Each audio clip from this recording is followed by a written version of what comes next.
Alrighty, peace and blessings. It is Corina Nare Seku, my beautiful wife, and myself, Carly Stevens Jr., Rakhem Seku. We just want to chop it up and talk, metaphysics and spirituality. You down for that? So we had a conversation this morning. We talked a bit about, manifestation and the process of manifestation. And I thought you were dropping some serious knowledge on that. So I was wondering if you wanted to recap some of the highlights, one of which is, the importance of deciding what you want and being clear on that. I mean, I feel like collectively, and in your group, we've seen a bunch of readings done by different people, and a lot of the interpretations are the same. So I feel like collectively we are just in a place where we just have to know that we are empowered in our lives, and it really does not take more than just us making a decision about what it is that we want to experience, what it is that we want to have, who it is that we want to be. Like once that decision is made and once that intention is set, like that is pretty much the necessity in this space that we're in. Like I feel like we came from a space where it was hugely necessary. And maybe that was just the learning, and the getting to know ourselves spiritually. But I feel like it was hugely necessary, for us to do the rituals and, go into the depths. And we've had to go into the depths of ourselves and, clear and release things and, just really figure out what's there underneath all of the triggers and underneath all of the stories.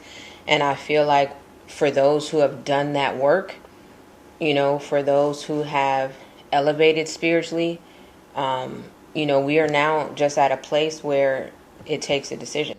Yeah. And so, I feel like the rituals and a lot of that spiritual work were necessary because you have to align with the fact that you are God, that you are goddess on the planet, that you are the creator of your life. And so I think a lot of us don't have that belief that we can actually create our lives, that what we think and what we believe comes into fruition, that our expectations have a major impact on what we experience in life. So you do those rituals, you do that spiritual work, right? And then you get to a point where the universe is like, okay, well, you're good now. What do you want to manifest? And I think that's the next part of the initiation, which is, I actually get to choose what I want. And where before I might have been in a space where I didn't believe I could have what I wanted. But now that the door is open and I've done the work, now I've got to have the confidence and get into the habit of deciding on what I want. And so I think that's where you're saying we're at this point. Yeah, like I feel like the rituals, the clearing and the releasing and whatever other rituals at the water that we've done, rituals at the crossroads, just all kind of rituals. I feel like that was necessary because we had all of the stories, because we were so close to all of our traumas and believed those as our reality, right? And so even though we are just recreating the original wound over and over again and just switching out the players, like we still just had that connection to the trauma. And I feel like the further and further you get away from that, like the further and further you get away from, being in victim mode, or the further and further you get away from choosing to be the villain in somebody else's story, the closer you get to your God nature, your goddess nature. And the closer you get to that place where now you can just say, okay, this is what I want to experience, right? And so we'll still have the triggers. The triggers will still come up. But whereas they were coming up before to show us what needed to be healed, and what work we needed to do to step further away from the traumas and the stories that we had created. Now they're coming up just to show us you have a choice. Yeah. You know what I mean? So the triggers are always going to come up. That's always going to be a thing. But now, instead of them being crippling, like they're just coming up, and we get the opportunity to look at them and say, I don't want that as my reality. Right. And you get to make a new decision. Absolutely. So why don't you share with everybody a little bit of your process. I want you to talk about just kind of being inspired to desire something, like how that kind of comes up for you. Yeah. And then how you know that, oh, this is real for me. Like, I really know I want to manifest this, as opposed to a fleeting thing. So I was thinking about that after our conversation, and one of the inspiring things, right? One of the spaces that the inspiration comes from is deciding what version of myself I want to be, right? Because the desired version, she has her own universe, and so there's all of these things that she's entitled to, right? And so when I decide that that's the version that I want to be, now all of a sudden I'm also in alignment with her desires. Nice. And so that's where a lot of the inspiration for what is it that I want to manifest comes from. It is dependent on the version, right? So you think about it, when we are that version of ourselves that is like stuck in, like this rotation of poverty and lack and scarcity, our desires are completely different from when you're the version of yourself that has a level of freedom. You know what I'm That's saying? deep. Yeah. And so do you feel like some of the rituals you did earlier on were allowing you to give yourself permission to be different versions of yourself, even to like, oh, I don't have to be in this one little box.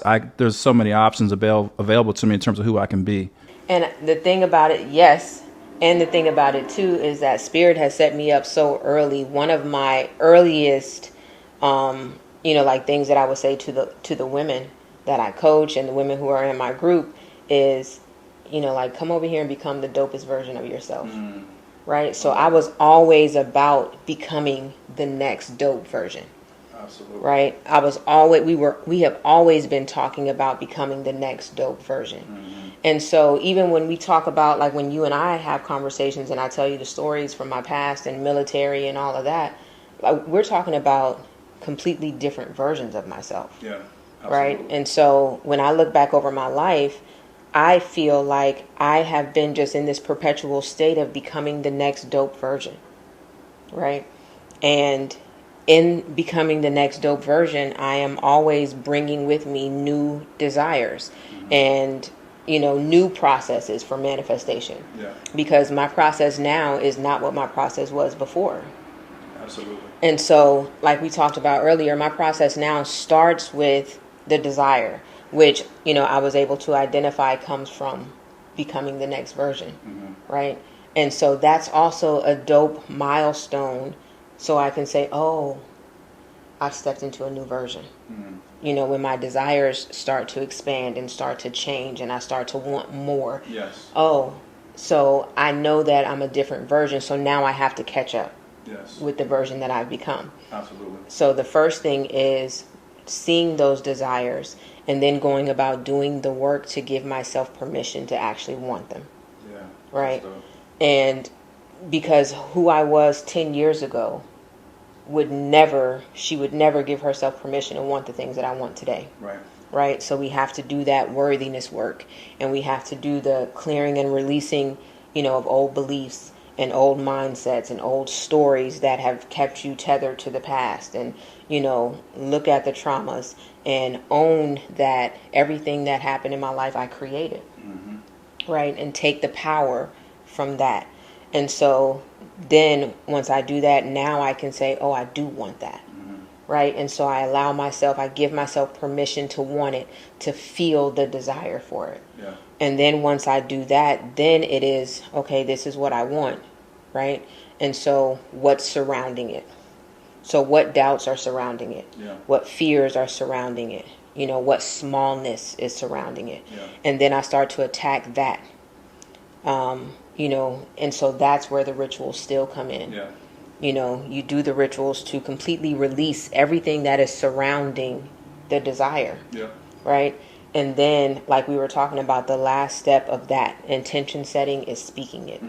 Because once I speak it, now it's real. Yeah. And I've given myself permission to want it once I can say that this is what I want. Yeah, that's dope. Yeah, I feel like, at the mystery school, we talk a lot about, identifying as God, as goddess. However, we can't forget what that actually means is still living inside of our human experience. So, yes, I am a God being. Corina is a goddess being. However, what does she want to be? What does she want to experience as a human being? So it's like going into that God goddess nature and then choosing the human experience. Yes. And one of the things, like, I used to hardcore just be like, I want to win the lottery and be done with, like money issues. And one of the things God Spirit told me, with that desire, you're trying to skip the human experience. And that's not a possibility. Yeah. And so, no, it's not it's not impossible that you can win the lottery, but it's impossible that you can win the lottery for the reason that you desire. Absolutely. Like, you cannot sidestep the human experience. That is part of why you're here. Right. That is part of why you're God, right? Is to experience the human experience. Yeah, no escapism. Right. All right, so that's a good foundation for part one. I want to come back and talk more about this so that we can make sure people have a really solid foundation. So we'll be back. Hopefully you guys enjoyed. Like, subscribe, check us out. We'll talk to you later, ma. Peace out. Peace and blessings.